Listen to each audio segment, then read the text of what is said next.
Talvez você lembre, talvez você se esforce para esquecer, mas é verdade.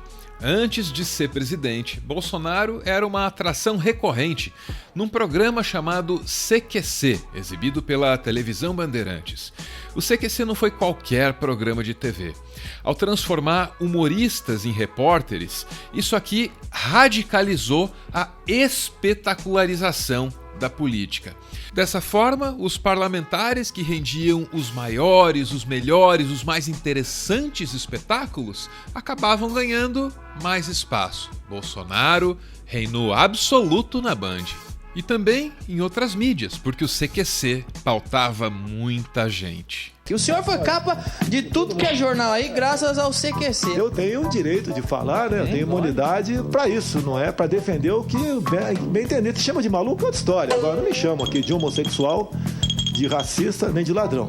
Pautas que normalmente ficariam de fora da política brasileira começaram a ganhar espaço. Por exemplo, que tal discutir o fabuloso caso do parlamentar brasileiro que revela simpatia por Adolf Hitler? Isso aí era a pauta do CQC.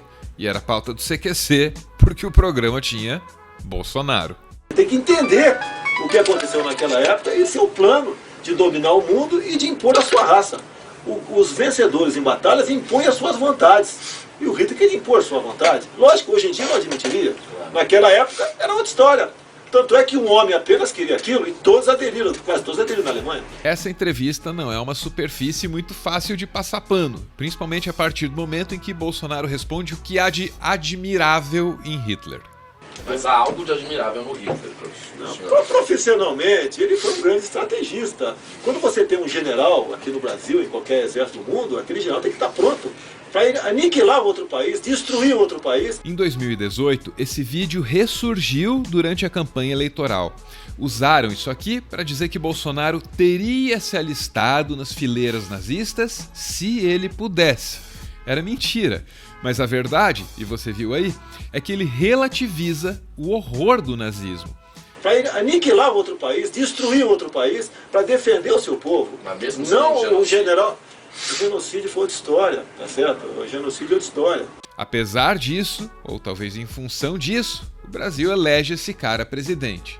Como presidente, esse admirador confesso de Hitler indica um nazista para gerir a cultura do país.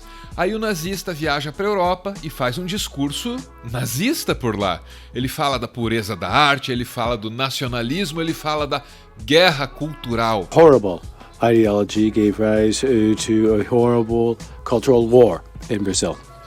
And this is something that destroyed the livelihoods of any cultural stakeholder who did not toe the revolutionary line. Não foi à toa que riram da cara desse paspalho e, por extensão, riram do Brasil. O que, tudo bem, sob Bolsonaro, o Brasil merece ser piada mesmo. O secretário da Cultura, Roberto Alvim, além de ser olavista e nazista, ele gosta de teatro. Ao que consta, a carreira dele foi fazer peça de teatro para a paróquia, para a igreja lá. De volta ao Brasil, ele fez essa performance. Não, isso aqui não é um pronunciamento, isso aqui é uma performance.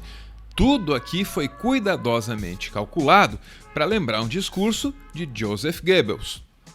A cultura é a base da pátria. Quando a cultura adoece, o povo adoece junto. E é por isso que queremos uma cultura dinâmica, mas ao mesmo tempo enraizada na nobreza de nossos mitos fundantes. A pátria, a família, a coragem do povo e sua profunda ligação com Deus amparam nossas ações na criação de políticas públicas. As virtudes da fé, da lealdade, do auto-sacrifício e da luta contra o mal serão alçadas ao território sagrado das obras de arte. Hoje a gente não vai gastar nem um segundo explicando por que esse discurso é tão parecido com o do Joseph Goebbels. A gente não vai perder tempo explicando que nazista é nazista. O que a gente vai fazer aqui é mostrar por que você não deveria estar surpreso com isso.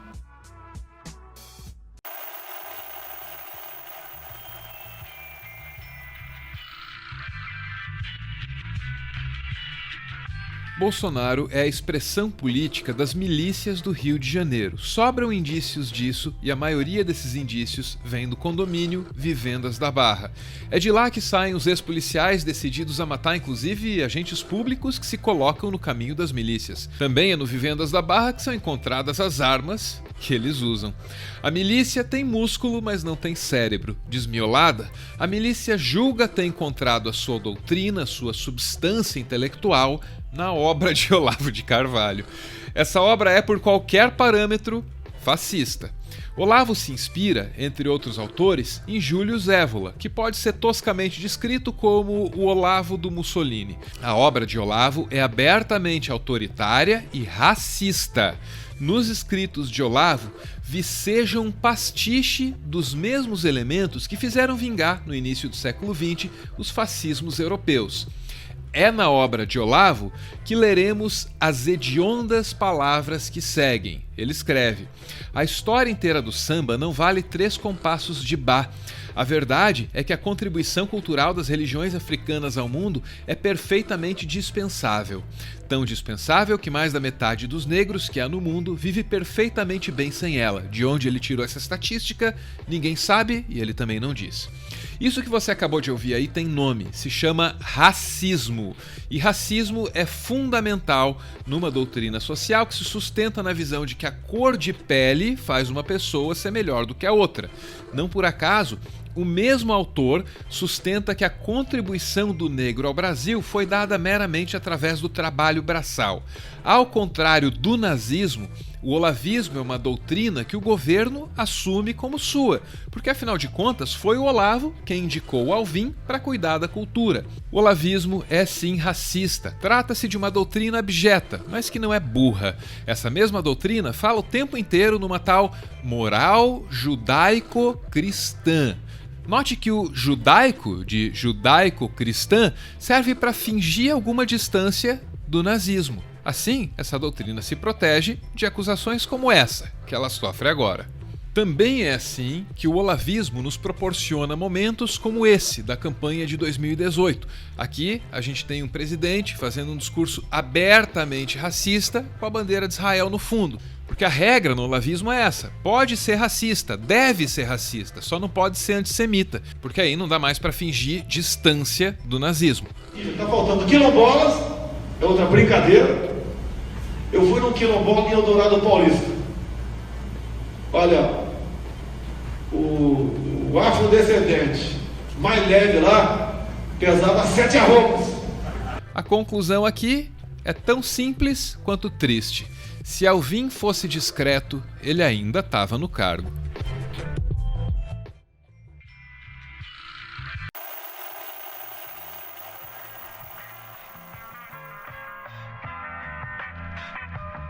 A Alemanha nazista combatia uma coisa que o regime chamava de arte degenerada. Dadaísmo, expressionismo, cubismo, tudo isso era perigoso. Então os responsáveis pela cultura alemã bolaram essa exposição que você está vendo aí. Isso aí foi em setembro de 1937. Aqui foram expostos exemplos da tal da arte degenerada. Esses exemplos sempre vinham acompanhados de textos que explicavam a ameaça trazida por esse tipo de arte. Aí você pode se perguntar, que tipo de ameaça a arte pode trazer? E olha, tem um discurso do Roberto Alvim, feito na Unesco, que pode te responder. Distinguished ministers, over the past 2 decades, art and culture in Brazil were reduced to mere tools of ideological propaganda and political support, spreading a political agenda, trying to undermine the very bases of our civilization and thwart the aspirations of most of the people of our country. Tá entendendo a gravidade da coisa? O Alvim já tinha exposto a simpatia dele pelo nazismo meses antes de se fantasiar ridiculamente de Joseph Goebbels. Olha, da mesma forma, o governo Bolsonaro também se aproximou do nazismo muito antes desse escândalo todo aí. Foi no exato momento em que escolheu Brasil acima de todos como slogan. Essa aí era a frase da moda na Alemanha nazista.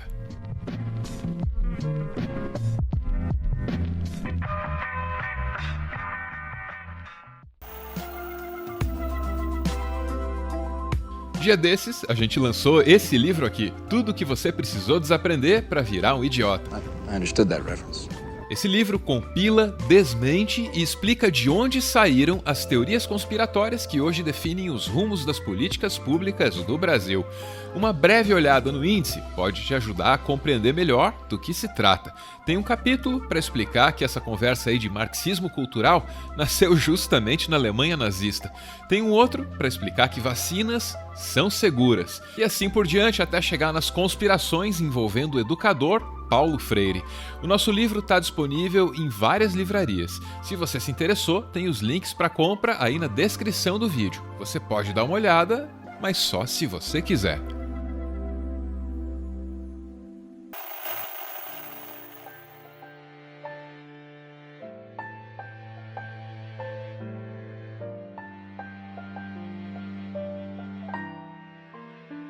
Muito obrigado por ver esse vídeo até o final. O Meteoro é mantido graças a uma campanha de financiamento coletivo. Quem participa aparece aqui no finalzinho para receber o nosso agradecimento. Hoje é a vez do Zadok, que aparece acompanhado pela mãe, Maria Amélia, que completou 79 anos no último dia 13 desse janeiro. O Zadok manda uma mensagem para a mãe dele. Diz ele: "Eis minha mãe, prustiana e cabralina, piedosa com o barro que ora revela e noutra hora faz que esconde. Receba os beijos maiores, mãe, com o mesmo sabor do leite que um dia você ousou inventar e colorir só pra mim." Obrigado, gente. Beijo.